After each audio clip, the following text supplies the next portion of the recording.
fuck, she's in Texas Chainsaw Massacre: The Next Generation.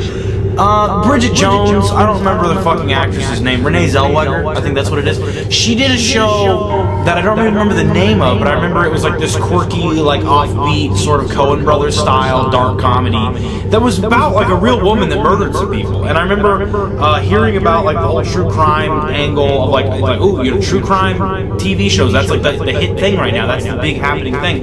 And it's such a market for specifically like women. Like white women love this shit. And I've never been able to understand it. Nope, that was too far away. It didn't look close. I still don't like it. Here. Yeah. Have your hands more like... no, I don't like that. Okay. I want you to bring the chainsaw right there. I think you can do that? The live running chainsaw. Yeah. Right there. Yeah. Tell me if you don't think you can or not. I am not exactly comfortable with that. Well then how about if I... You know what? Second.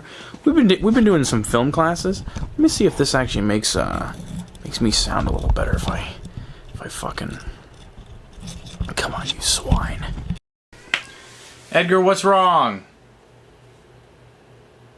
Eduardo?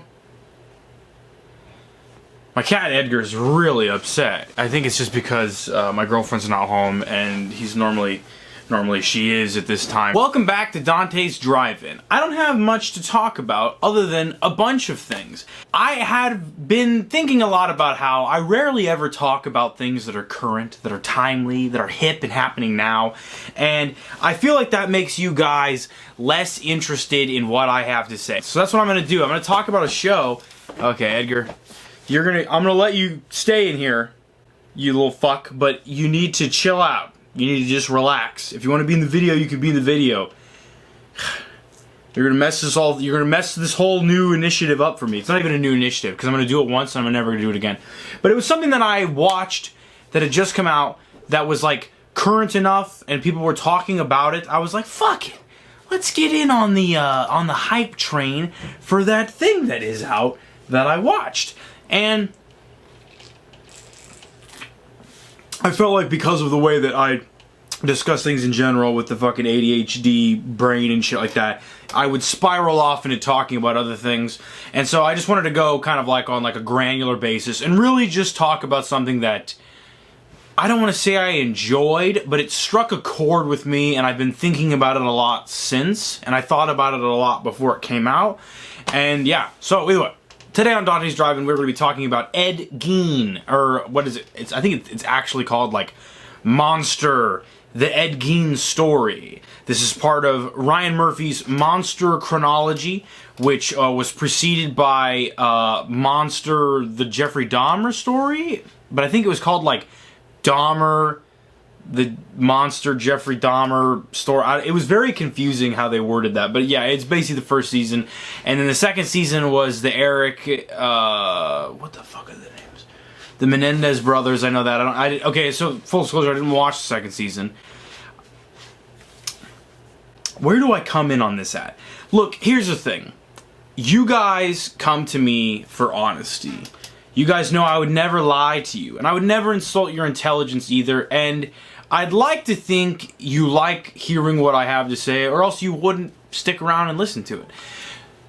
So with that being said, let's get really icky for a second, and we're going to talk about some shit that sucks, okay?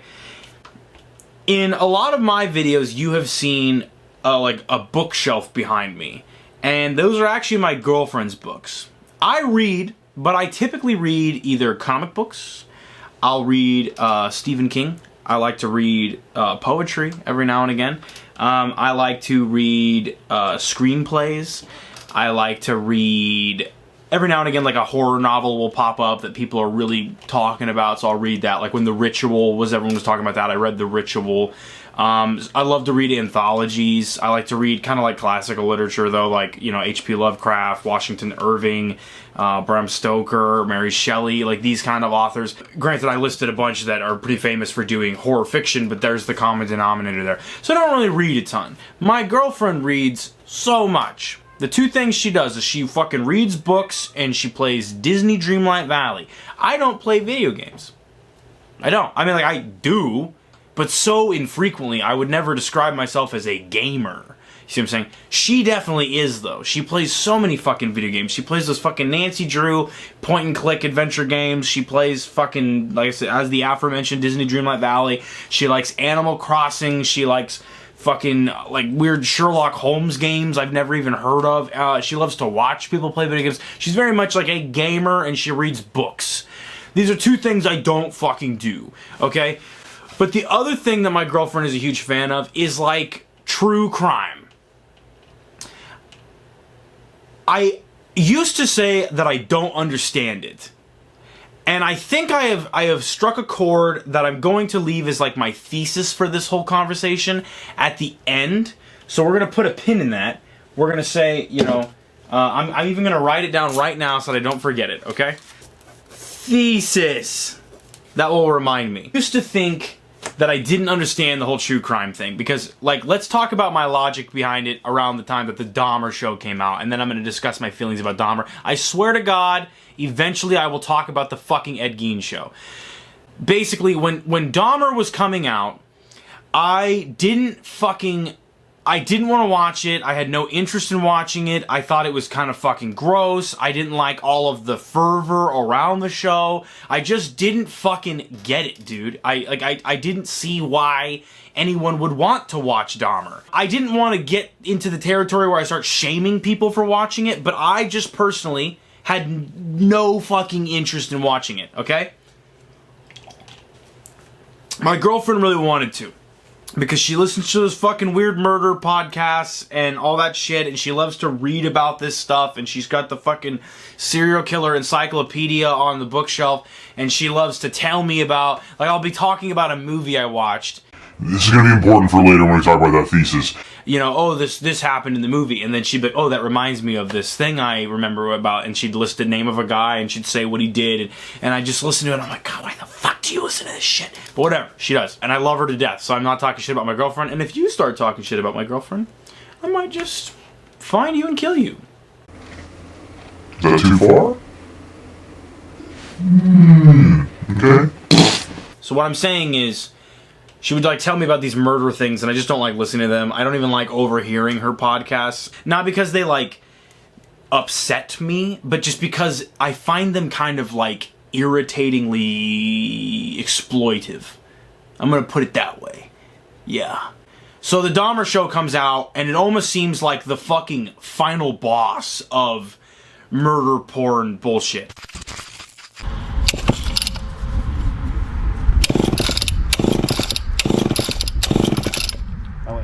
The choke. Yeah, where's the fucking choke? Choke me. Oh, close.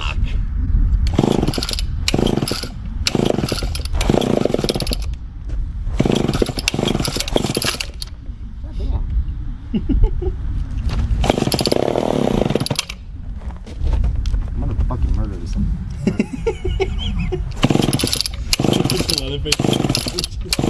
This fucking thing. This fucking thing never starts.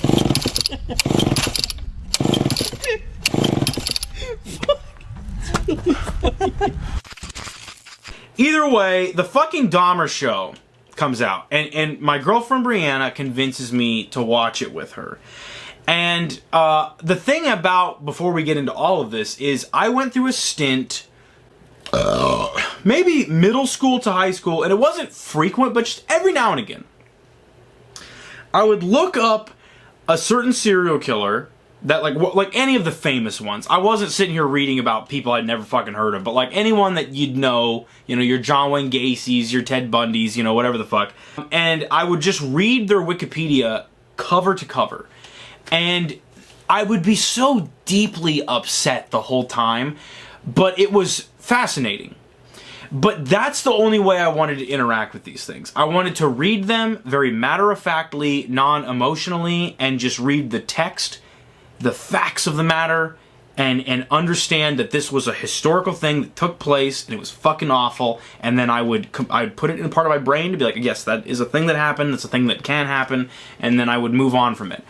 And it sounds like I'm being a bleeding heart fucking wuss about all these things, or that, like, I'm being hypocritical because I love, like, you know, Art the Clown sawing a chick in half, pussy first, and that doesn't bother me, but this shit does. And I really do think that the biggest fucking, like, I don't even want to have that fucking debate, because I'm like, there is a huge difference. One is fake, and the other one isn't.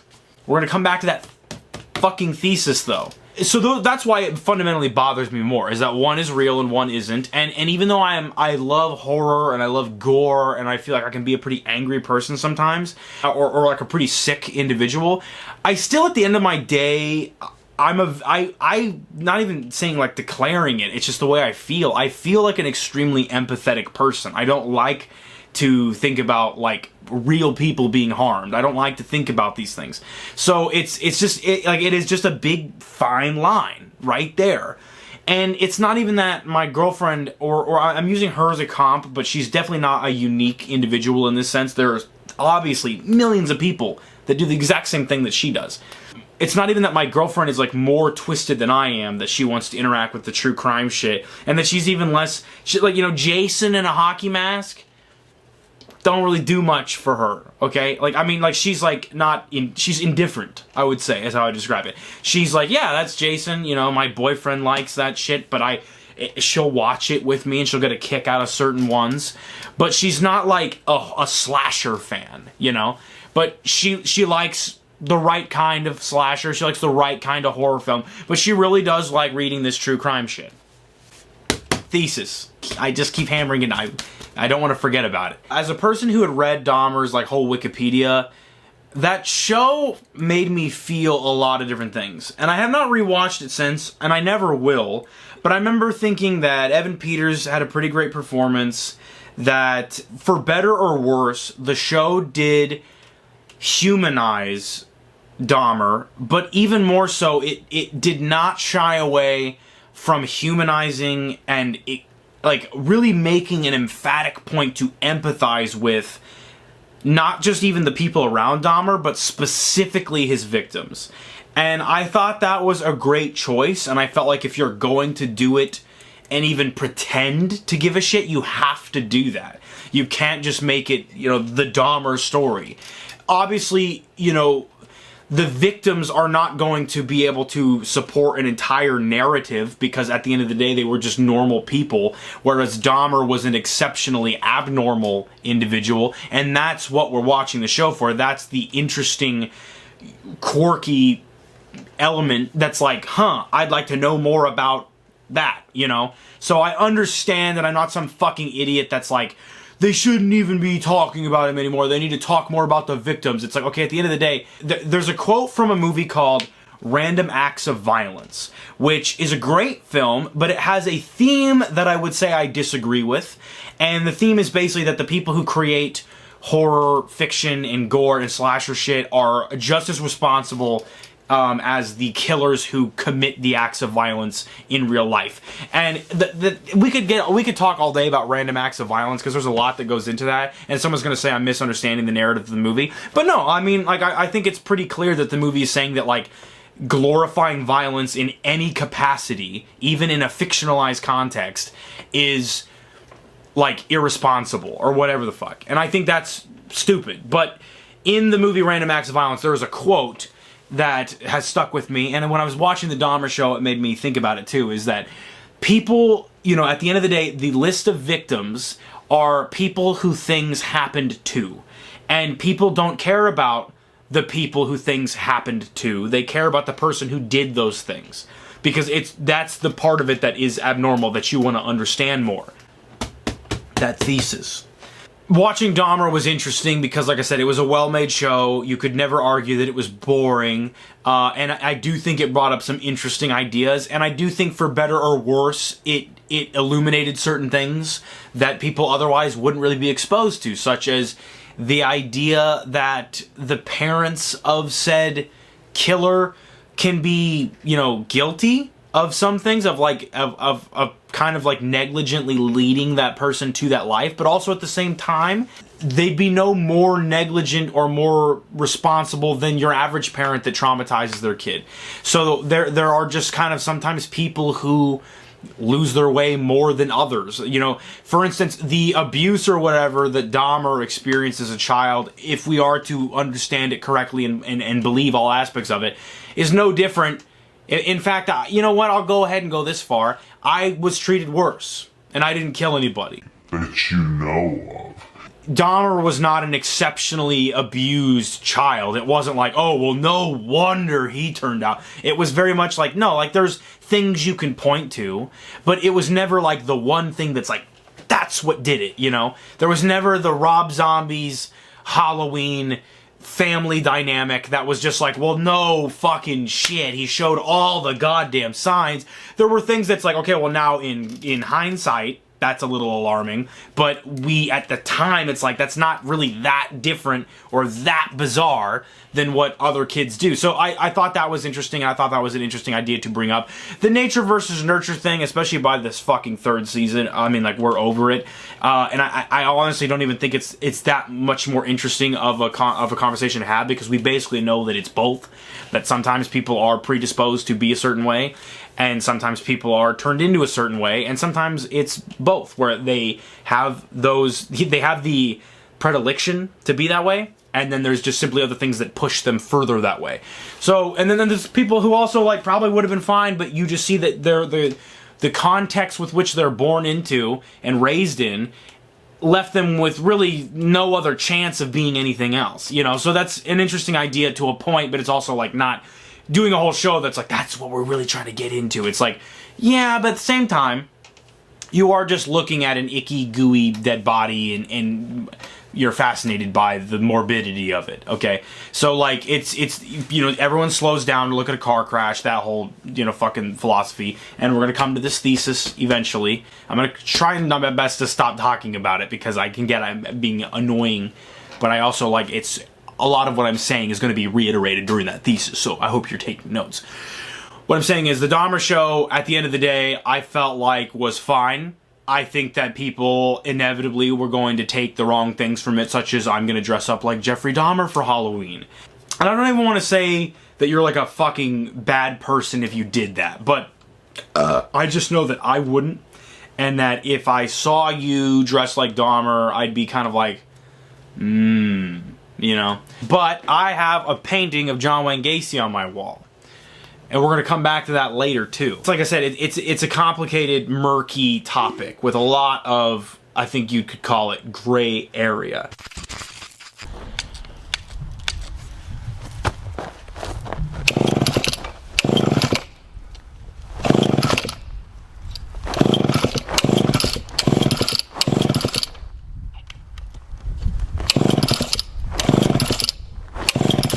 Okay, this thing just fucking hates me.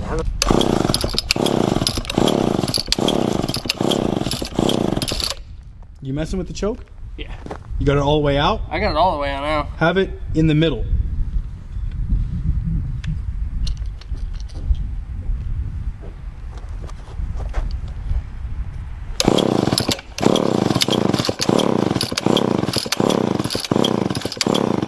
You bitch. Yes. I know the problem. Huh. Ain't got no gas. You have your keys on you, Dylan? Yes.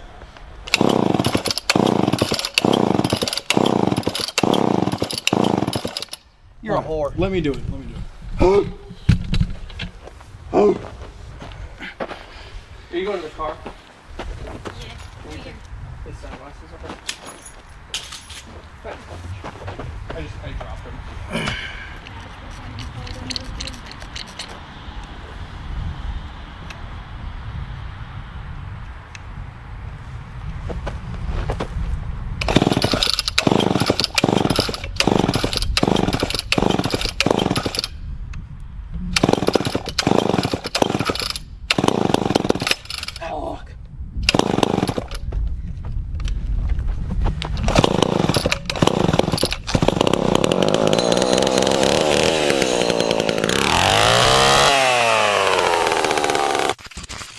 Dahmer comes and goes, and everyone has it sweeps up the media landscape, And then at the end of Dahmer, almost like fucking Marvel movie style, like cameos or Easter eggs, they allude to the wider multiverse of serial killers. And we get to see a little bit of John Wayne Gacy, who, like, we're gonna get into John Wayne Gacy.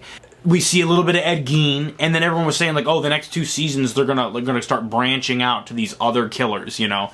And that started to make me feel icky, because again, it's like, even though I understand that you're making a product to sell Netflix subscriptions and do ratings and get, you know, make money off of it through any means, it's a show that's meant, you know, regardless of what you want to say, you didn't make it just to spread awareness. You didn't make it because you had something really profound that you felt like you just needed to say. You made it because talking about and obsessing over these fucking killers is interesting to people and it's profitable. That's why you fucking made it. And so when you start also going the extra mile to like tease other killers and be like, ooh, you know, get excited, John Wayne Gacy's gonna show up, it's like, then I start, like, that part of my brain that's like, okay, but these are not Freddy and Jason.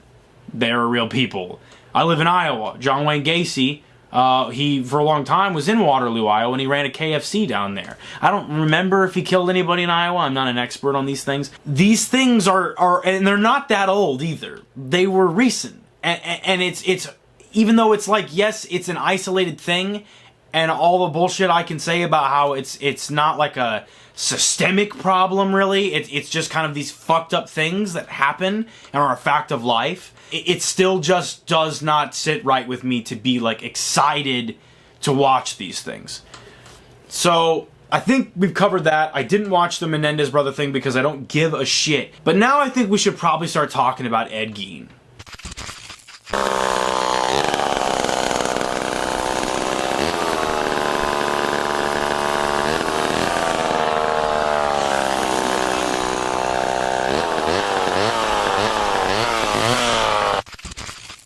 Ed Gein is a bit different to me than Dahmer. Whereas Dahmer is, like, fucking horrific and I hate hearing about it. Ed Gein, when I was in elementary school, I remember constantly being told that Texas Chainsaw Massacre was a true story. And I was a huge fan of such things. So I was like, well, that can't be true, you know? It made me feel gross having this fucking Leatherface doll. My uncle got me this, and I remember somebody telling me that Leatherface was a real person that actually killed people, and it's fucked up that I have, like, an action figure of him. I used to play with that doll, and I'd have him kill, like, my sister's Barbies and stuff like that. I just liked Leatherface, and I remember being, like, scolded as a child that, like, I'm glorifying. They wouldn't have said it like that. They're just saying, like, you know, it's fucked up, it's disrespectful or whatever. And then, so when I got the advent of the internet and I could look up anything I wanted, and any kind of question that would pop into my head, I was like, well, let's, you know, look into that. I looked up, like, the real life Leatherface or whatever. I don't remember how I would have worded it, but eventually, you know, obviously you can see where this is going. It led me towards Ed Gein. Ed Gein, reading that Wikipedia article when I'm, like, in 3rd or 4th grade, around that age, was just a surreal and bizarre experience. It was that feeling, you know, on TikTok they have those edits that's like rare aesthetic. You see something on the internet you weren't supposed to see and now you're pretending like you didn't. And, you know, it's just shots of, like, your childhood home and, like, weird music is playing. That's how it felt. I felt like I saw something I wasn't supposed to. I saw pictures of dead bodies. I saw pictures of people's faces on jars.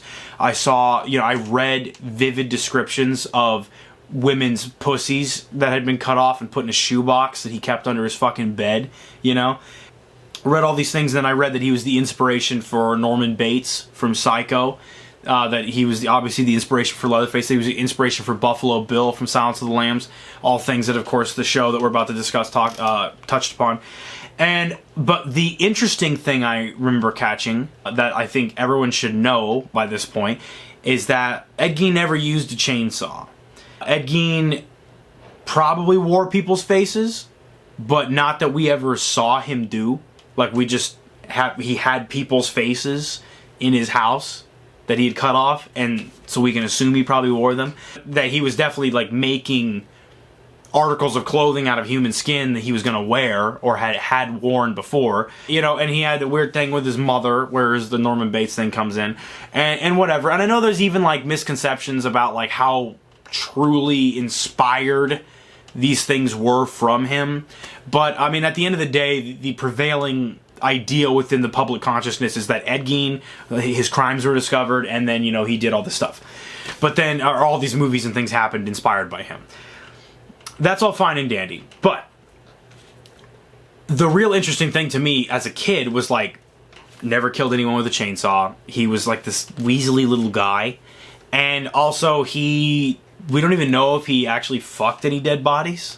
The show depicts him doing that, but in real life he said that they smelt really bad and he didn't want to. Not making up excuses for him. I'm just saying, like, that didn't really happen, at least not that we know of, or that he admitted to. And we don't really even know that to what extent he was eating these people. We just know that he was doing a bunch of shit with dead bodies that he shouldn't have been doing, and we know that at minimum he killed 2 people. Both of them were killed with a hunting rifle, and he was pretty much caught pretty quickly after doing these killings. And any other killings that are depicted in the show are highly speculative, if not outright fabrications. So that's interesting. But I remember reading that stuff about Ed Gein, and it was fascinating, of course, but, like, the most fascinating aspect was truly how much of the, like, Ed Gein mythology is complete fiction. I remember watching a Kane Hodder movie about Ed Gein that sucked ass. And it was just, like, total made-up bullshit. I mean, like, it was horrible, but I mean, like, on a boring level. But also, everything about it was fucking made up, you know? So then this Ed Gein show's coming out. And Dahmer was a competently put-together show. I didn't have any interest in watching the Menendez brothers thing. But when Ed Gein's show was coming out, I remember being like, you know what, I'm actually excited to see this. Because Ed Gein as a human is so much more interesting to me because of, like, the fact that he really didn't kill a lot of people. And the fact that he inspired so much stuff, you know? And not minimizing his crimes at all. I'm just simply saying that, like, he's just a more interesting person to me. And he was kind of like my first interaction in my life with the idea of, like, a serial killer. I mean, like, reading that article as a kid was like, real-life serial killers are not like Michael Myers. They're not like Jason Voorhees. They're not like Chucky, obviously. They're very demented individuals that have weird fixations, and they act upon them in, you know, highly horrific ways, and it's bizarre. And Ed Gein, it was just like how, like, you know, he only killed 2 people, and he did all these weird things with their bodies, and then they caught him, and he was mentally ill, and he lived to be like fucking 90, and then he died in his sleep or whatever. Like, just hearing all that, none of it was cinematic at all. That's what I'm trying to say. Cinema, the language of cinema and movies themselves, no matter how graphic or fucked up a Terrifier movie is going to be, at the end of the day, it will not affect you as, like, reading a document that states matter-of-factly about a man cutting off women's pussies and keeping them in a shoebox under his fucking bed. You get what I'm saying? What's wrong, Edgar? My cat, he just keeps crying.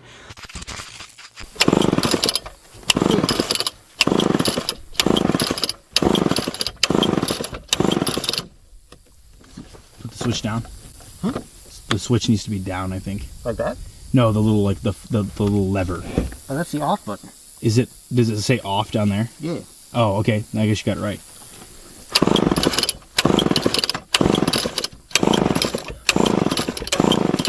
What the? That's right. It's goddamn tight. You're, like, suffocating the chainsaw. Okay? So you pull it out to begin with. Then you make your way, like, have it, like, halfway through, like, as you, like, get the chainsaw about started. And then once it's in, put it in all the way. Okay? Okay. So try it now that it's, like, about halfway in.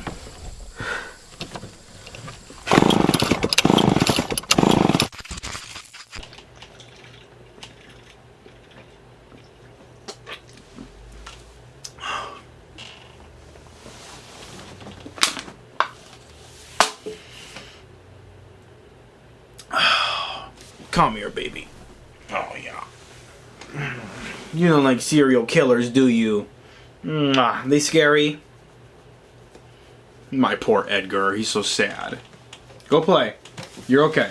So for better or worse, I watched the fucking Ed Gein show, and I was excited to watch it. And I remember watching that trailer, and I was like, okay, Charlie Hunnam, you guys cast way too sexy of an individual to play Ed Gein. You should have cast, like, fucking Billy Bob Thornton or something. I mean, like, it's... Not to say Billy Bob Thornton ain't sexy. I mean, he pulled Angelina Jolie. But, like, let's be real here. You know, Ed Gein always gave me, you know, Sling Blade vibes. So... They cast this sexy guy who's like jacked, and then they had the trailers or the posters. He's holding a fucking chainsaw, and then the one, you know, he's peeling off the person's face, and it's like it's really leaning into the whole like cinematic aspect of the character. And then even in the trailer, they showed him with like a fucking chainsaw swinging it around, and I was like, okay, so I'm gonna assume that those are like in the context of the show going to be like somebody describing Ed Gein, like these like myths being passed around about him, and we kind of see those things, but then the show is more going to be about deconstructing the myth of Ed Gein and whatever the fuck, and kind of like being like, no, actually, you know, if on paper he really isn't all of these things that people are saying he is. Those are more just like the dramatizations and the myths about him being drummed up. So watching the show, this show is... Do I like the show? Let's start there. I don't think I do, but I can't deny that I watched it from like front to back in basically 2 sittings and was, I'm gonna say, entertained, or at least my interest was piqued all throughout. I was impressed with certain aspects of it. I was disgusted with other aspects of it. I was almost kind of offended with other aspects of it. And at the end of the day, it left me with this just big pile of I almost want to say slop, but that kind of has like a different connotation, especially nowadays.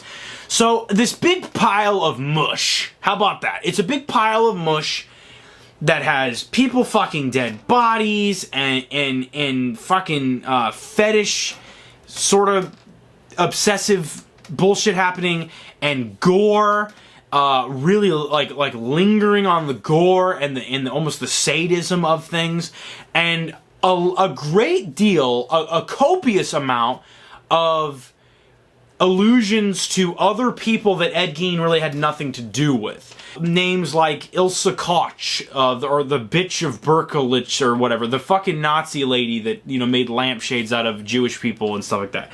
Tobe Hooper, the director and writer of Texas Chainsaw Massacre. Alfred Hitchcock and Anthony Perkins, the star and director, respectively, of Psycho. They briefly talk about Buffalo Bill, but not even really talk about him, they just show him. And they constantly do these little diversions to these other people to kind of show, like, the web that Ed Gein kind of, like, weaved, or that he was even sort of a part of, because it started almost before him. And I found that stuff actually pretty interesting. I almost feel like the whole show could have been, like, even more so of that. And I know a lot of people really hated these Psycho segments and these, you know, Texas Chainsaw Massacre segments and stuff. Those were the aspects I found the most interesting, because those are filmmakers that I've grown up learning about and that I find fascinating. And specifically Anthony Perkins. I don't know if I like the way the show treats him. Actually, I'm going to go ahead and say I don't like the way that the show treats him. But simply seeing Anthony Perkins being discussed in a large capacity meant something to me, I guess. Anthony Perkins and Norman Bates, by extension, mean a great deal to me. And I just kind of was, like, moved to see even a remote lip service paid to the fact that the role of Norman Bates was difficult for him. And what that did to his life was difficult for him. And honestly, the way he was treated by Alfred Hitchcock was low-key fucked up. And the way Alfred Hitchcock treated the women on his sets was fucked up. And just addressing that at all, I was like, yes, like, I find this interesting and I find it good.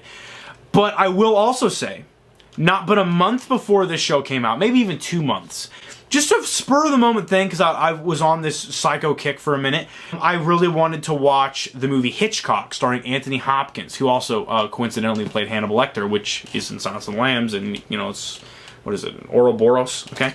The movie Hitchcock has Anthony Hopkins playing Alfred Hitchcock, and it details the specific time of his life when he's making the movie Psycho. The movie's fine. It's mostly bolstered by, like, the really strong performances by, him as Alfred, and then also, I think, Helen Mirren as his wife, who was really great in the film. But I liked the movie. It was a fun distraction for one evening, but I'll probably never watch it again. And I thought it was really well done, though, on, like, a number of levels. I also loved Scarlett Johansson in it as Janet Lee Curtis. So, either way, in that film, Alfred Hitchcock is hallucinating or having these delusions or dream sequences where he's speaking to Ed Gein. And Ed Gein, I believe, is played by the guy who's the bad guy in The Crow. And they kind of they draw this parallel between, like, Alfred Hitchcock's voyeurism and his obsession with, like, the actresses who work for him's panties, and his need for control over them, and his, like, desire to push the boundaries or whatever of the film Psycho, of, like, what you can show in a film. All these different aspects, kind of like his sort of, like, internalized, or not even really internalized, his internal and external acts of misogyny. They compare and contrast him with Ed Gein throughout the whole movie. And then at the end of the movie, I'm spoiling the movie Hitchcock for anyone that gives a fuck. At the end of the movie, Alfred Hitchcock is talking to Ed Gein in his, like, little hut as he's, like, saying, we really changed the world, didn't we, Ed? Like, he's, like, friends with Ed Gein by this point in the film, as he's, like, just in his mind, and, like, a Fight Club kind of scenario. And then as Ed Gein's talking to him, they bust into Ed Gein's house, and they're, like, raiding his house, like the police, and Ed Gein's like, oh, my mother's room, oh, fuck, and then Alfred Hitchcock's kind of got this look on his face like, I'm a piece of shit.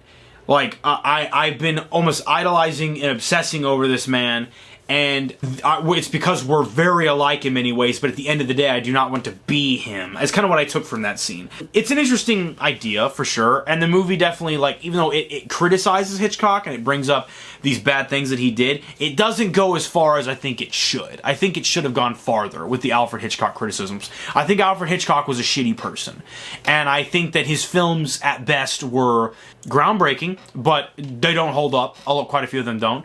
And even if I'm a fan of a few of them, I'm not a fan of him, even if I find him interesting. So it was interesting, though, to me that movie, this Ed Gein show, like, it took a lot of those elements where Hitchcock's fascination with him, and that kind of weaves into the making of Psycho, and how, like, there's a lot of comparisons you could draw with him. But then the discussing of Anthony Perkins, like I said, I just felt like that was nice to see, because the Anthony Perkins segments in the Hitchcock movie are so forgettable. I mean, they act as if he's not even really a factor in the movie Psycho, when he's kind of like the biggest factor, and that's a big reason I'm such a fucking fan of Psycho 2, but we're not talking about Psycho right now.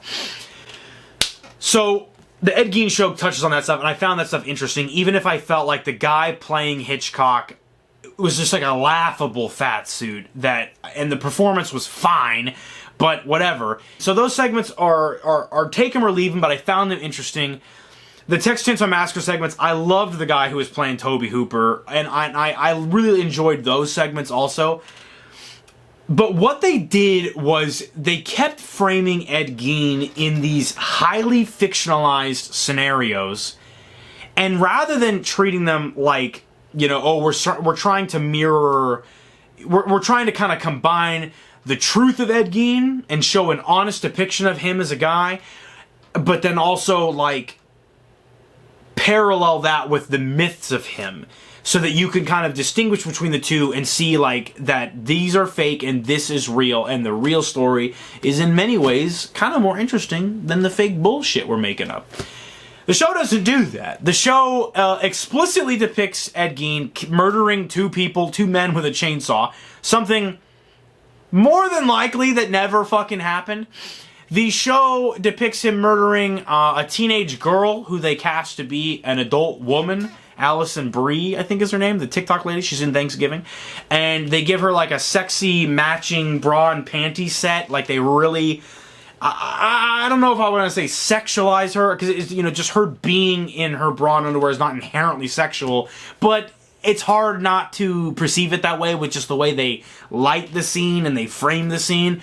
And then they have him like trying to put her head in a bucket and put the hammer in his corpse, the corpse's of his like surrogate mother's hand, and try and bash her head in with this hammer, a la Grandpa from Texas Chainsaw Massacre. And they do that so that they can juxtapose it with the Texas Chainsaw Massacre. When again, there's no fucking record or evidence or eyewitness account or nothing to state that that fucking happened. And they don't ever say like, oh well, you know, Gein is an unreliable narrator, so a lot of that's just made up shit. They just kind of show it. And if I know that stuff is fake, you know that stuff is fake. But a lot of people will just watch this show and be like, I want to learn about Ed Gein. Teach me. And then they'll see those things and they'll be like, wow, I didn't know that all that shit from Psycho and Texas Chainsaw and Sounds of the Lambs was like 1-to-1 inspired by stuff he did. And that's annoying. But at the end of the day, this whole thing is annoying. Jason, would you like to? No, I'm starting to get fucking winded. I got it. Piece of shit chainsaw. I got it. Piece of shit chainsaw. I'll promise I'll get a better one next time.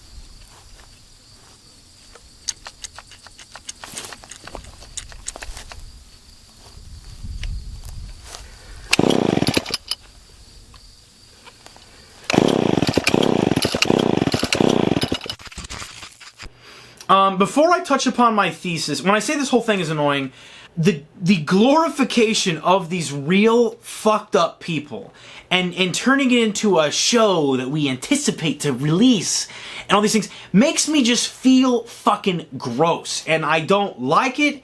And I watch the show because I, just as much as the fucking white women who obsess over this shit, I'm morbidly curious and I want to see these things. And as a fan of specifically Texas Chainsaw Massacre and Psycho and Silence of the Lambs and things of that nature, I was interested to see, you know, the take on the real guy that inspired these things allegedly and whatever.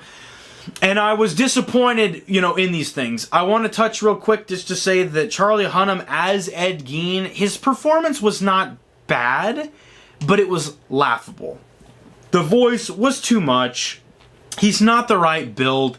They made him too, you know, handsome and buff, and just certain things with the way that they characterize him don't work for me. Plain and simple. Before I touch on that thesis, though,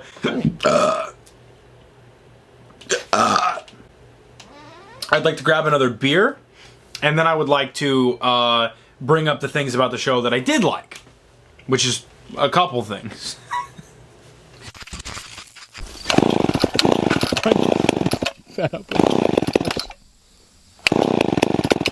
Ooh.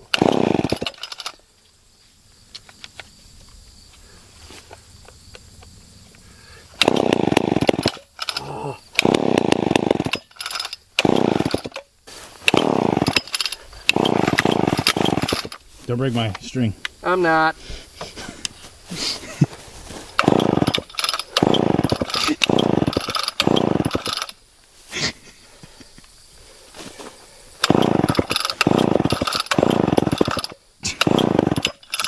Fucking Jason tried to start that.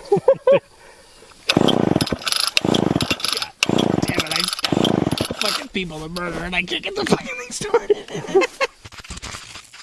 And we're back with Dante's Drive-In, the Ed Gein episode.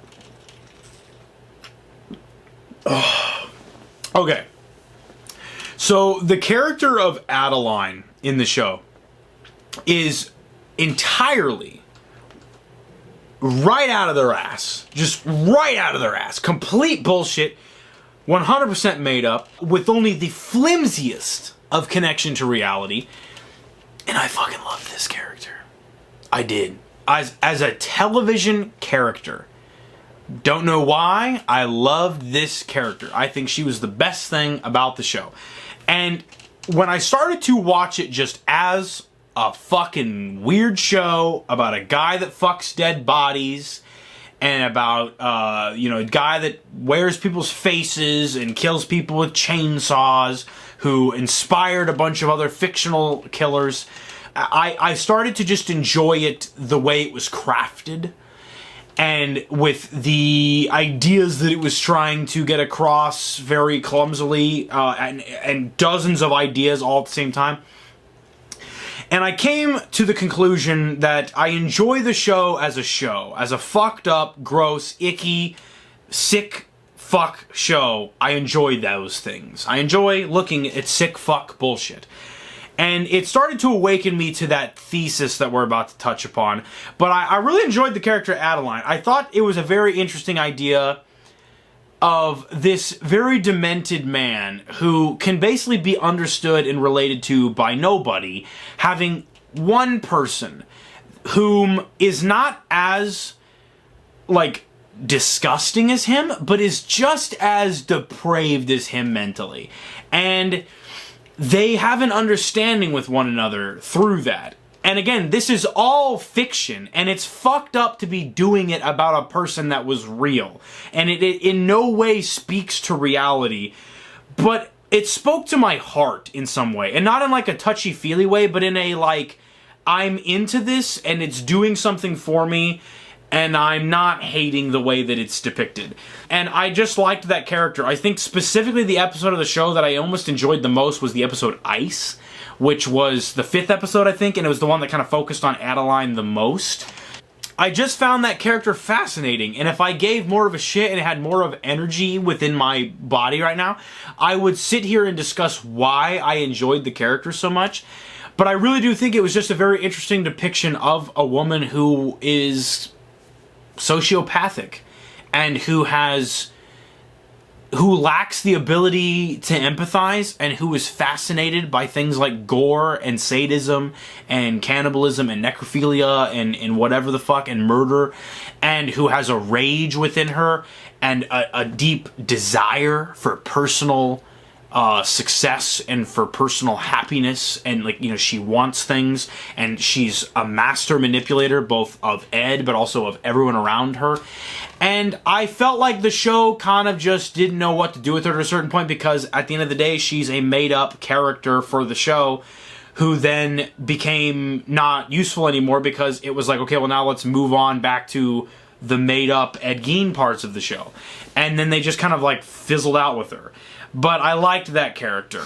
The penultimate episode of the show, the 7th episode, where they kind of have Ed Gein going through he's talking to a psychiatrist and stuff. That stuff's all very kind of ham-fisted, but it did hit home for me emotionally, and it was well done. And I think that's the stuff that I would have liked more of, but even if it does a little bit verge a little bit too much on the idea of oh, poor Ed. Oh, that kind of thing. And that's just dumb to me. And if you watch the show, it's just a show about a fucked up redneck serial killer guy.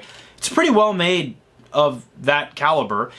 And I think at the end of the day, the worst thing it really does is simply fail to deliver a truly honest Ed Gein examination.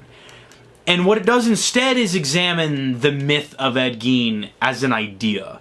And how all these things happened so long ago, and so much time has passed, and so much has already been examined, and so much happened before him too, that if you look at Ed Gein within the context of the last 100 years, there are lots of microcosms of what Ed Gein sort of represented sprouting up in multiple places and in multiple people. And that was an idea that I think, even though the show is a fucking mess, and it's full of shit, and it sucks, it interested me in that sense. That it was, not entirely without some kind of, introspection into the idea that, all of this shit is mostly made up. And you're only looking at it because, you're fascinated by fucked up gory things. And so, did I like it? No. But yes. But also, do I recommend you watch it? No.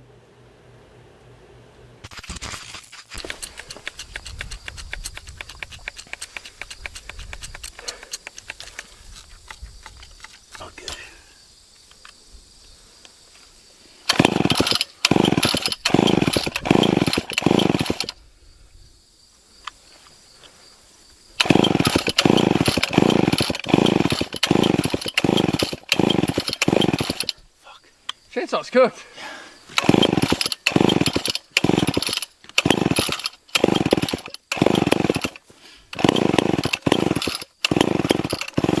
Come on, you fucking bitch. Yeah, it's being a cocksucker.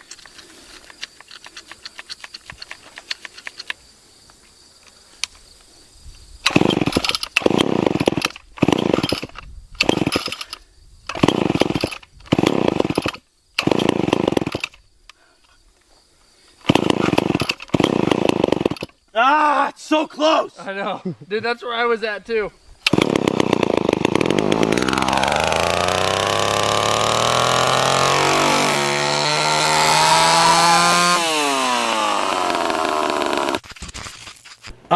The thesis, though. Finally, we're going to talk about that thesis.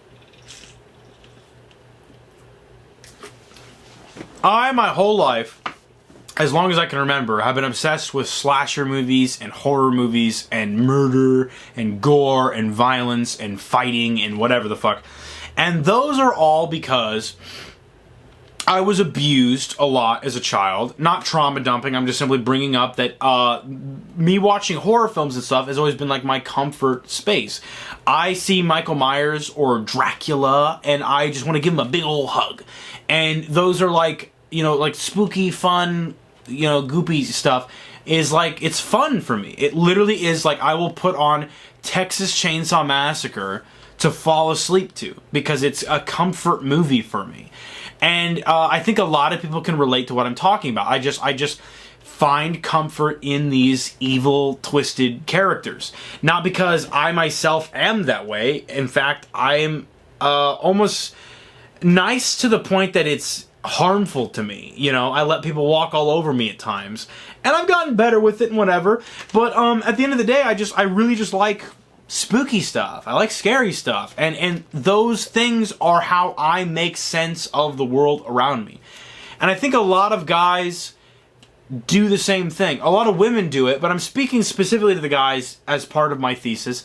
A lot of guys will watch, you know, Friday the 13th and Halloween and things like this. And it's a way of embracing your shadow self. You root for Michael and you root for Jason or whoever the fuck it is, and you see them do these horrible things, and at the end of the movie, you see the final girl or whoever the fuck turn the evil back on them, and they be punished for being bad, and then, you know, the girl will either get away or the killer will win, but at the end of the day, you recognize that those feelings that you had when you were rooting for Michael and whatever were naughty, and they were bad, and you feel good about yourself that you're not that. But you can express those, like, parts, like those dark parts of your brain that think about things like that through these characters, and it's cathartic. And it's just a release, it's an expression, and it's art. And it's also a power fantasy.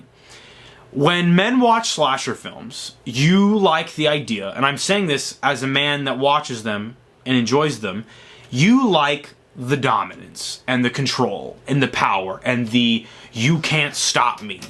You can't see my face. I can see you, but you can't see me. You can shoot me and I won't die. You'll set me on fire and I won't die. I can punch through a fucking wall to get to you.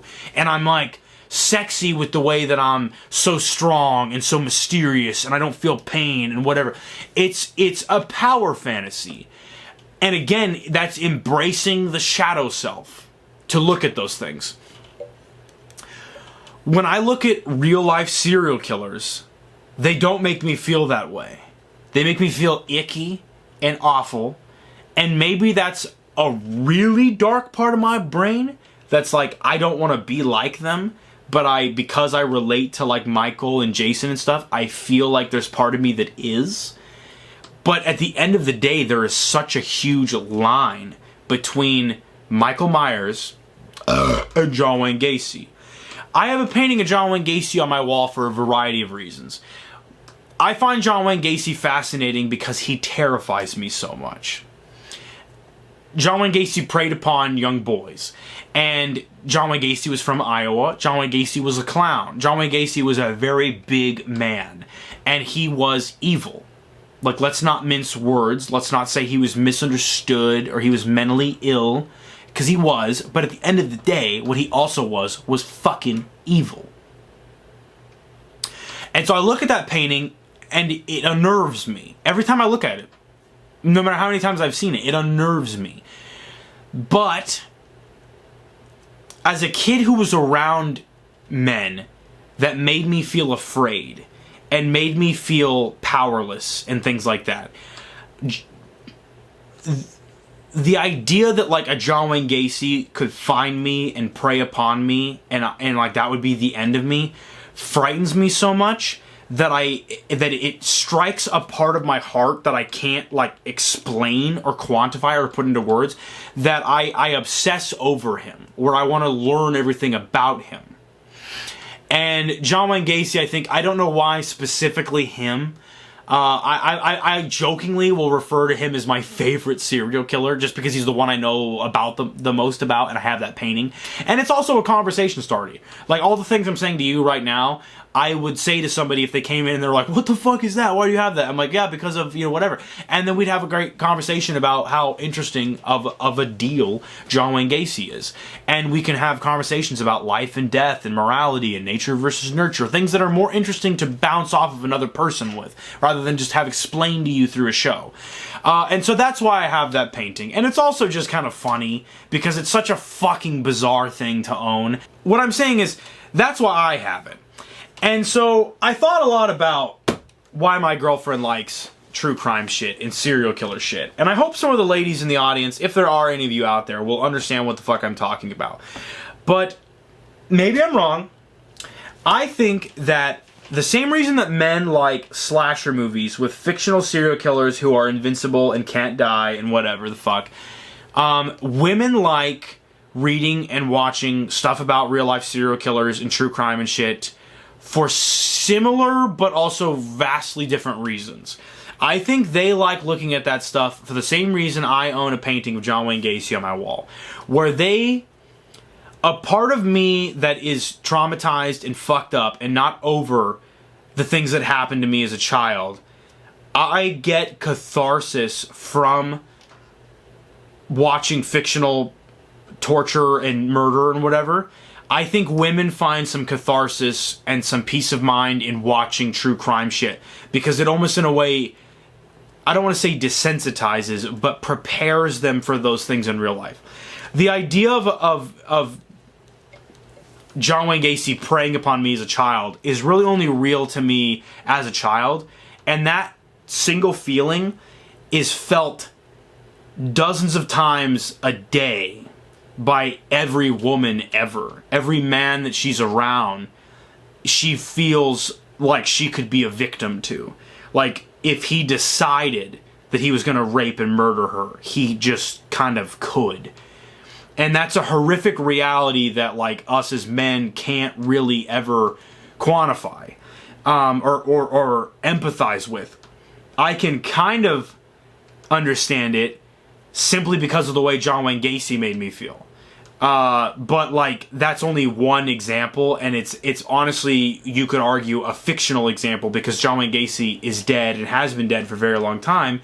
And now I'm a grown man that lifts weights and who's 6 feet tall, and who, like, not saying I'm like a Billy Goat badass, but just as I'm walking to my car and I get in my car at night in the middle of a parking lot, in the city in a part of town I've never been in, I don't inherently feel the need to immediately lock my door. And that's a learned response that women have because they feel like they could fall victim to these men at any time.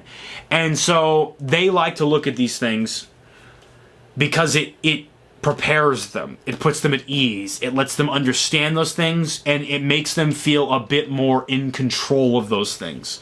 It's...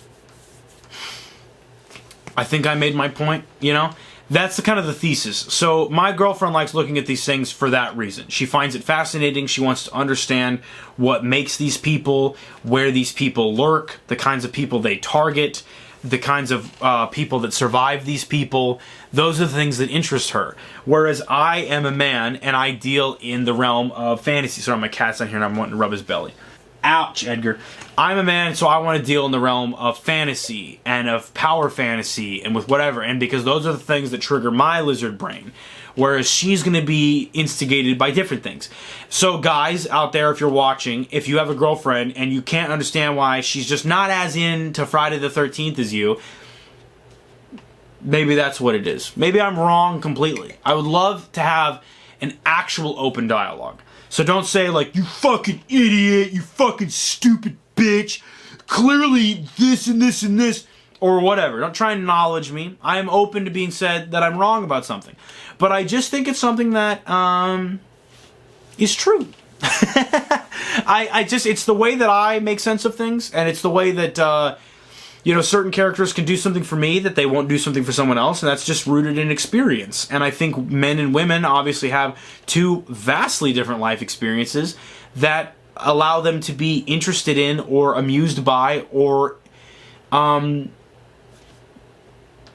mentally stimulated by, emotionally stimulated by different things. And I think that's the difference between true crime and between horror. Even though those two things are very much like...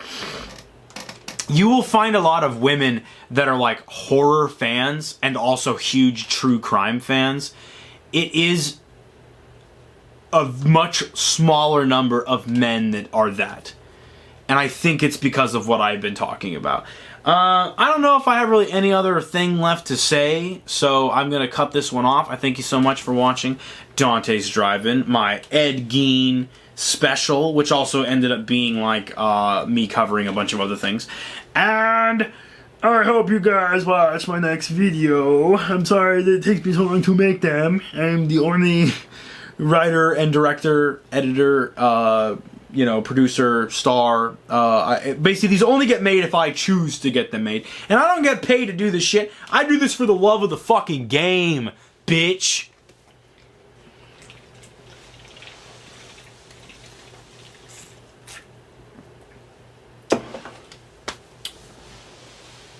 You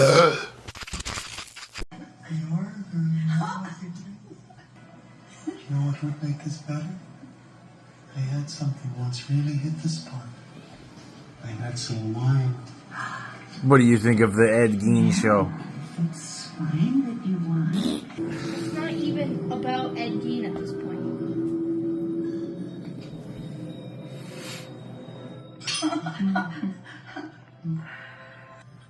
A lot of old women's panties in this show.